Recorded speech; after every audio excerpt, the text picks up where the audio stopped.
Hi, everyone. We are back with From the Table on our most recent bargaining session, which was on Article 12 and a side letter addressing grad issues. And we have quite a few folks with us. If you guys wouldn't mind introducing yourselves. My name is Kyle Reese-Mandel. I'm Associate Teaching Professor of History and American Studies on the Rutgers Newark campus and the Director of the Graduate Program in American Studies, and I serve on the Executive Committee to the Union. I'm Ryan Pinchot. I'm a third-year PhD student in the Department of Spanish and Portuguese, and this was my first time attending a bargaining session. Hey, everybody. My name is Sarah Thompson. I am a fifth-year graduate student. I'm at Rutgers Newark with the School of Criminal Justice, and I am a union member.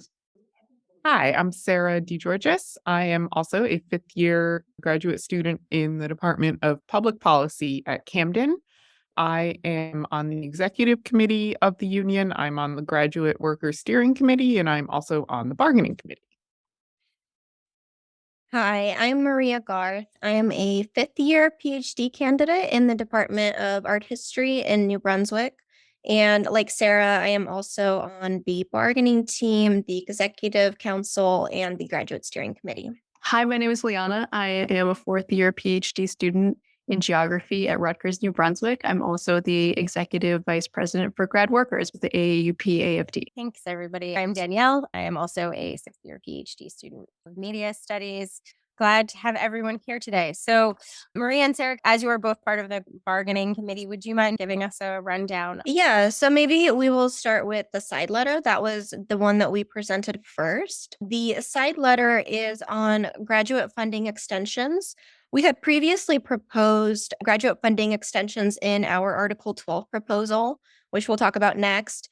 But in this proposal, which is a counter to a proposal that management had given us in July, we decided to take the graduate funding extensions into a separate side letter, which means that it could be signed before the whole contract is complete. And it's also something that is sort of temporary in the sense that these funding extensions are for people who weren't able to complete their program during the pandemic. We know that the several years of the pandemic have been really disruptive to graduate research, especially those who work in labs or have to travel for their research to go to archives or do some sort of on-site research. So we know this is a big problem, and we want the university to offer some sort of program where people can apply if they need an additional year of funding. So that's what this side letter proposes. It starts with proposing that any PhD student who was enrolled in 2019-2020 or 2020-2021 can receive an additional year of TA or GA funding. And if it's not possible to offer a TA appointment where you're teaching, they would be offered a graduate assistant appointment to work on their dissertation. And the only eligibility criteria that we proposed is just verification of enrollment status to make sure that as many people as possible could apply for this. We're proposing that this program begin ideally this semester, if possible, but if not, in spring 2023. There are a few other criteria, like the union would want to receive a list of everyone who's eligible and things like that. But that's the basic proposal. We're trying to include as many people as possible so that they can apply for this funding extension, because nothing like this has been offered so far by the university. Great. Thanks so much. Sarah, did you want to talk a little bit more about Article 12? Well, Article 12 is basically where everything that relates to graduate students is except for salary. Salary is in Article 8, and we are proposing a living wage there. But for Article 12, I'm just going to go through some of the main points. First, we are asking for recognition of fellows. Right now, only TAs and GAs are in our unit, and so we are asking that fellows be recognized as well. We know that often grad students go between fellowship, TA, GA, and it doesn't make sense to have them not in our unit. Next, we are demanding that everyone gets 5 years of funding, guaranteed minimum. We know that 5 years is not enough to finish a PhD usually, but it should be at least the minimum. We also have If you're an instructor of record, you would get a grader or some additional compensation for your work, since many graduate students are the instructor of record and don't get any additional compensation for that. So that's the main parts of Article 12. Great. Thank you so much for that, Sarah. I'm really interested to hear from folks who came to both observe and also to speak and give testimonials on the ground experiences of the implications of the fact that these things are not currently part of our previous contracts. Kyle, Sarah, Ryan, and Liana all gave some really amazing testimonials, and we will be presenting those in total elsewhere. So if you wouldn't mind giving us kind of a little bit of a brief explanation of what you spoke about, that would be really helpful. So I'll go first. This is Kyle. One, I wanted to make clear that faculty and graduate program directors support these graduate demands and that we are in solidarity of graduate student workers. So that was number one, important to me to be there. And also the letter that we sent to President Holloway a few weeks ago now, signed by the faculty and graduate program directors. Two, I wanted to make clear that this COVID extension funding is urgent, necessary, and justified, that what we're asking for is quite simple, easy to implement given the way it's been structured by the bargaining team. It is absolutely necessary given that all of us are being affected by COVID still, let alone the previous 2 years. And as I think a couple people pointed out, PhDs take a long time, but without that support, they actually take longer. And so this is extremely short-sighted by management to not be funding graduate students at a minimum of 5 years and to extend this funding because it will take them longer, cost the university more, and frankly, will cost people like me my own time to help my students get through when I could be building a better program that's actually more structurally sound in the long term. And so this is like the broader message I've been bringing all along, and I think everyone here agrees with, which is precarity hurts everybody. You guys don't finish your degrees as quickly. You don't produce the research that is actually world class. I mentioned some of the things graduate students are working on at Rutgers, like curing diseases, doing research on reparations for slavery, right? These are like foundational important things to culture, society, New Jersey taxpayers, our stakeholders. And fundamentally, right, we are the university, and that recognizing this builds the beloved community that's talked about so often, that is not a description, it is an action. And it only happens when you do it. And making clear that funding graduate students properly, a living wage, health insurance, minimum of 5 years, plus COVID extensions, is building that beloved community. And I think all of us would be more invested in it if that happened. That was like my overall, and I think you'll hear in a moment people's reactions to what was said, both by me and others, but a foundational frustration with the lack of engagement in substantive proposals, that there is very little discussion of the actual merit or how to implement these things or even their necessity, which frankly, I found infuriating given the urgent need, particularly for the COVID extension funding, but also the broader demands that we have. Thank you, by the way, so much for being consistently an incredible advocate for grad needs. As a faculty member, it means a lot to us that you do that and that you always speak really clearly about not only the impact on grads, but the larger impact. And I just wanted to also add that unfortunately, she's not here with us today, but Dr. Donna Murch also gave a really incredible analysis of the impact of a lot of these concerns, especially around COVID funding extensions for students of color and students who are first generation, the ways that has specific impacts for who ends up having access to academia. Hopefully we will have a testimonial recorded from her too, because she gave a really powerful one as well. And I just really wanted to thank you both for your broad reaching analyses of that situation and the impacts. I would like to reiterate the gratitude. Thanks so much for just being a constant supporter for those of us who continue to struggle. And kind of a case study as it relates to the need for COVID extended funding. I had contracted COVID in the summer of 2020. And unfortunately, at the time, we really didn't know much about what was going on with how COVID impacted the body. And being a grad student, originally, I had no idea that COVID had really continued to impact me after having contracted it and, quote unquote, recovered from it. I was just experiencing a lot of health issues related to lethargy. I've actually run marathons before, and I would run a mile and just want to curl up on the side of the road and take a nap. And, and especially being a grad student, being isolated and alone, it's kind of like, well, maybe I'm just super bummed out. And that was also really difficult on top of first time teaching and on top of teaching remotely. And so I really poured my heart out during the bargaining session, highlighting a lot of these issues that I had confronted because I really hadn't made too much progress in the program because of all of these issues. And so, I had talked about the issues I confronted. I provided an overview of the continued challenges I confront related to navigating Rutgers and trying to get access to healthcare, trying to get access to financial aid, just basic necessities of life. And there's not been one easy part about the entire journey. I just invested so much time, energy, blood, sweat, and tears into my graduate education. And so it's just been really frustrating that the conversations that we've had have not reflected the urgency that's required for this sort of situation. It's not reflected any critical thinking or any proactivity or any sort of initiative on the university to invest in their students. And it's just really frustrating. It's really disheartening. It's almost kind of hurtful. I mean, myself, I'm working on specifically understanding security situations in West Africa.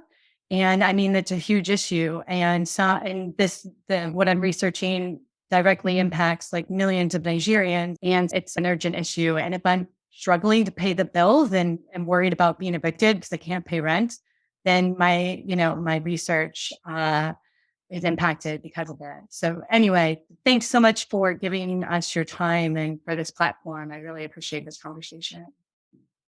Thank you so much for sharing that, Sarah. I think that resonates with a lot of us, both on the impact of what it felt like to be trying to conduct research and teach and go through the pandemic that everyone was experiencing, and then the long-term effects of that too. And I really appreciate how honest and open you were both now and during bargaining. It was really powerful. I don't know who wants to speak next. I know Liana and Ryan, you both gave testimonies as well. Oh, sure. I'll jump in. Yeah, like Sarah, I'm really grateful for the opportunity to speak both at the bargaining session and to talk with you guys. I was asked to give testimony. I'm a department rep, but I'm very much a rank and file member. I'm not a member of the bargaining committee. So I actually, I had not attended a session previously.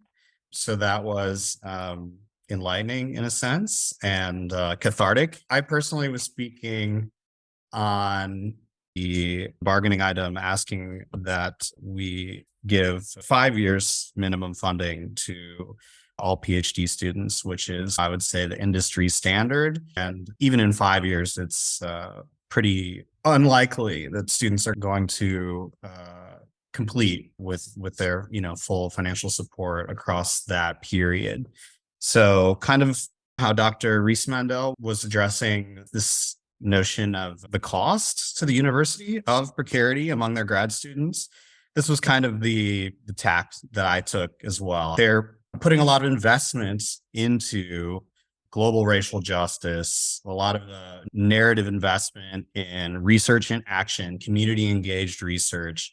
And I was saying that this takes time, and they're recruiting students, bringing students from all over the world, specifically to Rutgers, and then not giving them the support needed to carry their research through to completion, this research that the university is already investing so much in. So I kind of covered the personal side for the individual graduate student who's cut loose, right, for as many as 2 or 3 years, right, after their funding runs out.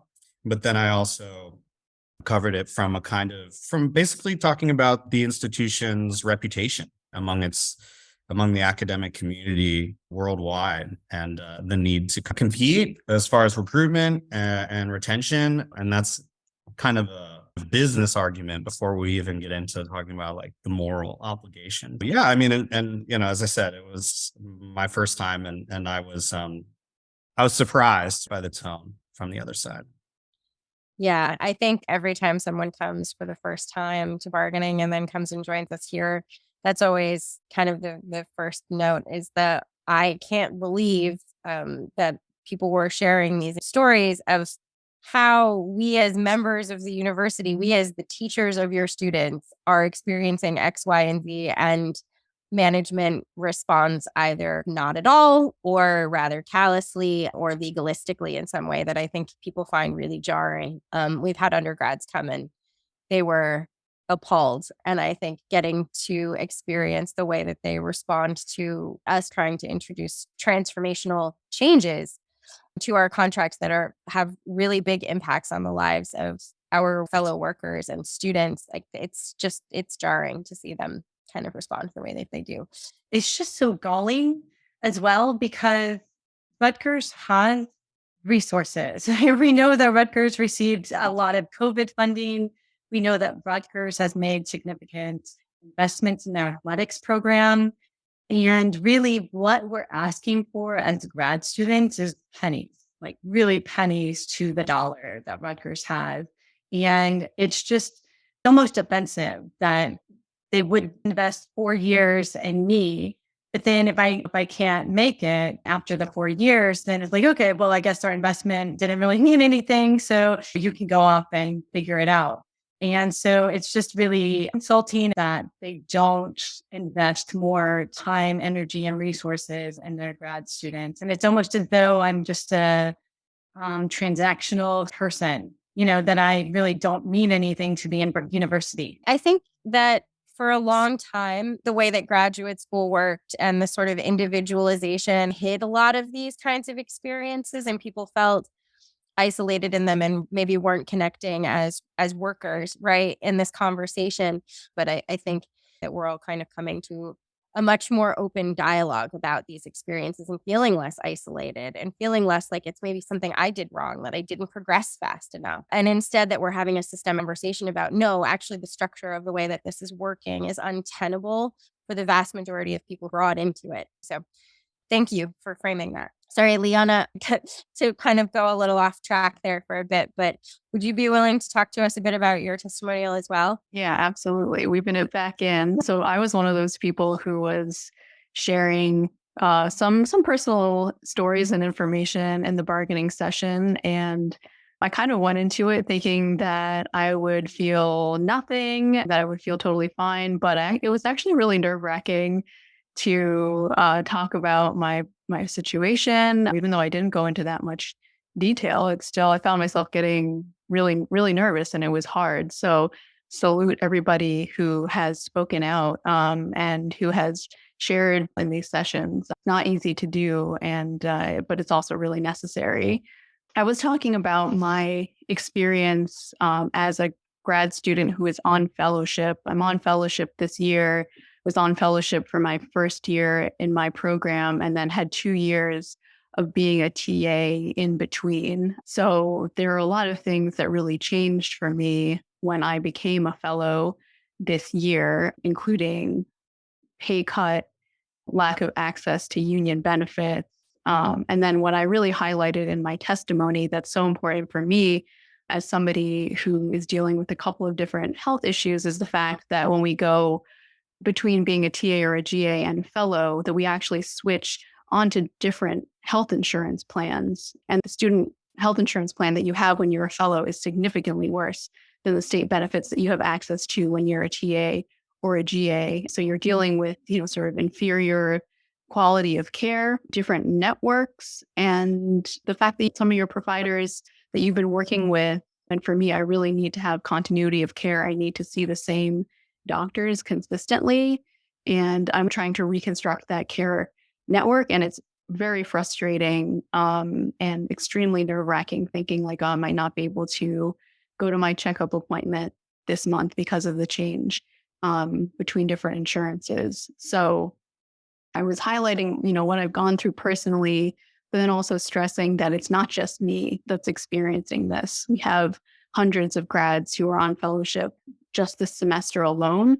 And I'm pretty sure that most of us are going back and forth, just like I am, between TAGA and fellows. So we're all dealing with these issues at some point in our grad career at Rutgers. So this is really impacting all of us pretty significantly. And this is not just my issue, but an issue that impacts basically all grad students. And management had a small response to this, which was sort of trying to feel out if maybe, there are a couple of grad students here and there that have essentially been misclassified, that are doing TA or GA work, but they're classified as fellows, so they should really be in the other job classification. see that they were trying to maybe find some loophole there, but we're saying, no, this really has to be, we need all fellows, regardless of the type of work that we do, whether you're in lab sciences, humanities, social sciences, what have you. We all need to be part of the same bargaining unit, and we all need to have the same access to healthcare, to adequate living wage stipends and union protections that we get when we are a TA or GA. Absolutely. I think that, yeah, like people are currently writing in the chat too, and me as well, that I think that switch in healthcare is one of the most damning and difficult aspects of being a grad student at Rutgers, is having that back and forth and the lack of clarity about those things. I also think it ties into this idea that, like, when you're a fellow, you're, the fact that that's student insurance. The suggestion too there is that, like, students are somehow, like, not in need of decent healthcare. Like, I'm very concerned about the fact that, like, the healthcare that we get is the healthcare all of our students are getting too, and that is not adequate for a lot of people. The expectation is, oh, well, you're young and you're healthy, right? Like, you don't need great insurance. It's fine. And I think that sometimes goes along with the infantilization of students, of grad workers. But the idea that somehow we are not also human beings with complex health concerns as well, regardless of our age. Anyway, sorry, this is a sidebar, but I really appreciated the framing of that as a concern, that I think the idea that they're trying to find loopholes, that it is only under certain circumstances that fellows are grad workers and not that they are consistently grad workers, is something that I think was really well pointed out. And I really appreciate that too, that we need to constantly reiterate that grad work is working labor, regardless of whether or not we're necessarily a course's instructor of record or not. The research that we're producing and all of the support labor that we do is very much our, like, us participating and being workers at the university, and we deserve protections for it. I'm just going to interject really quickly because, I was having conversations with university HR about healthcare, because I was coming from a GA position to a PTL, and that there's a change in healthcare coverage. And I had spent over 2 weeks calling, sending messages over one source, and emailing. I was just using every manner I could to figure out what healthcare coverage I was going to have access to, because I didn't want to have a gap in coverage for so many reasons, right? And so I was voicing my frustration with university HR with how difficult it was to navigate the entire process. And HR told me that it didn't really matter, that nobody really cares about healthcare coverage. So that's why they don't really spend that much time talking about healthcare. But for PTLs, you basically spend your entire paycheck on healthcare coverage. So it's just not worth it, which is why the university said you don't get healthcare coverage, because then you would make no money, because all of your money would be spent on premium. Yeah. Anyway, thank you for listening to that. I think it's good that we also bring, like, PTL experiences into this too, because I think one of the things we don't talk about enough is that grad students and PTLs are often the same people, right? A lot of people who are PTLs are coming off of funding streams, and so they funnel us into a PTL ship under the guise of giving us continued funding on some level, which, as you just pointed out, the cost of continuing in the programs, of paying your tuition to stay matriculated, of covering your own healthcare costs, means that you have to teach 2 classes to be able to pay. If you were to continue Cobra and also pay your tuition and your fees, and that's no money for food or housing or anything. I think that's one of the reasons that having a 5th year of funding as a bare minimum would be so critical for so many people. Even though we know the typical is about 7 for most programs, that 5th year would make a huge impact on people having to move into PTL situations with no healthcare. I think that that's an important thing to add in, because we are not separate, right? PTLs and grads, we are not separate. Maria and Sarah, if you guys wanted to add anything super particular about how they responded in the, like, legal sense, and where we're at with that in our next steps, that would be really helpful. Yeah, Liana was saying that it, like, how they were trying to focus on these little details for fellows and see if it was, like, just a small group. And that seems to be a pretty common tactic. And I would say with the COVID extensions, for instance, That was a big issue where there was a focus on people who were non-reappointed TAs and GAs, and that's where the full list of people who may need extensions came from, even though we had tried to explain that that is actually not everyone. And I thought it was interesting in this past session that they seemed to be saying that we were kind of changing, we were like introducing something new in the side letter because we just said graduate students, meaning that it would get fellows and TAs and GAs. And I think they were really focused on that because they were trying to say that they were introducing something new after we've already started. But I don't think that's really a good argument because in our Article 12, we are trying to get fellows recognized. So it seemed to me that they tend to focus in on these details to try to derail us. The idea that like we had introduced like a new thing with this side letter, I think that might come up again. And I think we have to be very clear that it's not a new thing. This is what we've introduced in our Article 12 and make sure that that's very clear. The other thing that is a recurring theme is that they're not really bargaining with us effectively. This was our 15th bargaining session, and I think this is maybe the second or third time that Article 12 has come across the table, and we're just still not really making progress. It's really disappointing to see because we had prepared these documents very carefully. We had, gone through multiple internal rounds to make sure that our Article 12 proposal was ready in our side letter. And it was sent to management on Friday, and then we bargained on Tuesday. And they said that they hadn't read our proposals and they weren't prepared to talk about it because they didn't have enough time, which I found ridiculous because in the past they have emailed us proposals literally as the session was starting, like the exact minute that the session was starting, so that we didn't have any time at all to read it. So it was clear to see that because we had a lot of people in the room, they just didn't want to talk. They were very quiet the whole session, which I think is disappointing because we're really hopeful that they will bargain with us, and we just haven't seen that at all. I'd just like to add again, as someone who hadn't attended before, I had listened in to NYU's recent graduate negotiations because my wife was a PhD student at the time. So what I was expecting was somewhat closer to what I had heard in those sessions where they were dialoguing. So for me, going into this session, it was pretty clear that this reflects just a conscious decision, strategic, tactical decision on their part to make sure that this particular session moves nothing forward. Well, I think they do talk a little more in smaller sessions, but the overall trend is that we're making very slow progress, and that's not because we're holding it up. We're always prepared and we always present a lot of articles and bargaining, and they're the ones that bring very little for us. I would say in general, I think their strategy is to try to slow down bargaining because it's in their favor, right? For us to take a really long time and not settle the contract quickly. But they do seem to be a little more talkative in smaller sessions, but it's still not like we're actually talking through like the details of any kind of a deal. Overall, it's just progressing very slowly, and I find that very frustrating.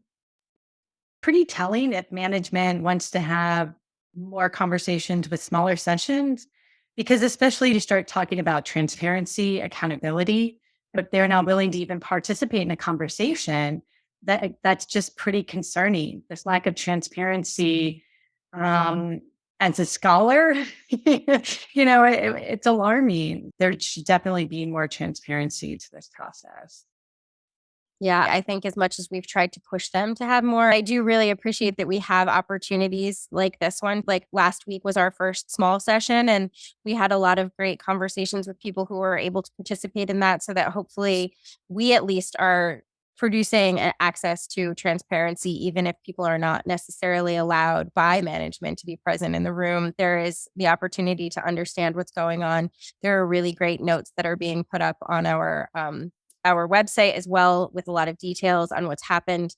But yeah, I think that it's on us to maintain that transparency, because certainly management isn't interested or invested in doing it. So when we do have these open sessions, it's really critical that as many people who can come and attend and witness this, especially if you have never done so. And so there are always going to be opportunities to sign up, look for emails. There will be links on the website to sign up for upcoming sessions as well. We had a pretty good attendance this week, and it was really great to see so many new faces be present for a bargaining session. And then we're lucky to have people here who work in both bargaining and a lot of organizing too. And if you guys wanted to talk a little bit about other things that people can do in order to get involved and support our contract campaign outside of the bargaining table, that would be really welcome too. Strike School is great. I went, I think like the first week or something. It's 2 sessions. So the first one is kind of like an overview of our union, of Rutgers, kind of things like that. And then the second is more of like teaching you to talk through a conversation. And so I think people should definitely go. It's very interesting. It's also great to meet new people. It's always interesting who's in your session because it's like kind of random. We have so few opportunities to meet coworkers outside of our immediate departments, and just getting to see how people experience their relationship to the university, to their work outside of just our little microcosms is always just such a great thing too. Seconding that, absolutely. The union is the way that I've met so many amazing people at Rutgers. And there are a couple of opportunities if you want to meet other folks, get more involved in organizing efforts. We have a grad focused town hall on November 30th. It's going to be from 5:30 to 7 on Zoom. We're going to be talking about issues that grad students are facing, as well as our bargaining demands. While it will be a grad-focused event, this is also going to be open to the public as well. So if you're an undergrad, if you're a faculty member, if you're staff at Rutgers, anyone is welcome. And we're actually going to be inviting President Holloway to sit down with us in this venue and to see if this can be a moment when we can really hash out what it takes to make graduate education at Rutgers more sustainable for graduate students. We'll see if he comes, but we want this to be a venue for all of us to have a serious conversation about moving grad issues forward. And then on a more week by week basis, the Graduate Student Steering Committee meets every other week on Fridays from 1 to 2 p.m. on Zoom. These meetings are open to all grad students, TAs, GAs, fellows. We welcome everyone and anyone to attend these. This is also a space where we're sharing information, we're planning events and actions, and we're talking about what's happening in the contract campaign. You should get an announcement email in your inbox with the RSVP form to sign up for both the SC meetings and also the grad town hall. So please do come out. We'll also make sure that we link to that in this episode too for folks. So if they're looking for the links more like directly, they can find them there too. And then I just want to close out by thanking everyone so much for coming and the work that you're doing at the bargaining table, especially those people who are at our bargaining team. And then everyone who's sharing very personal experiences. Just really appreciate that you guys came and shared that with us, because even though management might not respond the way one would hope, those stories have incredible impacts on your coworkers and colleagues. And it means a lot that you took the time and were vulnerable enough to share that. Thank you so much for hosting and for facilitating this conversation. I'm really grateful that the union provided me with the platform to speak to the issues that I've been confronting that directly impact me. So I would also like to extend my gratitude to Maria and Sarah for, offering the opportunity to speak to my issues and to advocate for myself, and having a conversation that validates the fact that I'm not crazy and that there are so many of us that are out there. This impacts everybody. I'd echo that. It's been fun seeing the tremendous work that you all are doing behind the scenes that not everyone is necessarily aware of, but in the end, they will be aware of it when we get the thing done. So thanks a lot. Yes, exactly. When we get the thing done. And any way that you can get involved, please do. Bargaining is one part of the process. We need everybody in every capacity that they can possibly find ways in. So whatever your talents are, whatever your skills are, whatever your interests are, we look forward to having you with us. Please reach out and we will help find your way. Great. Thank you so much, everybody, again for coming.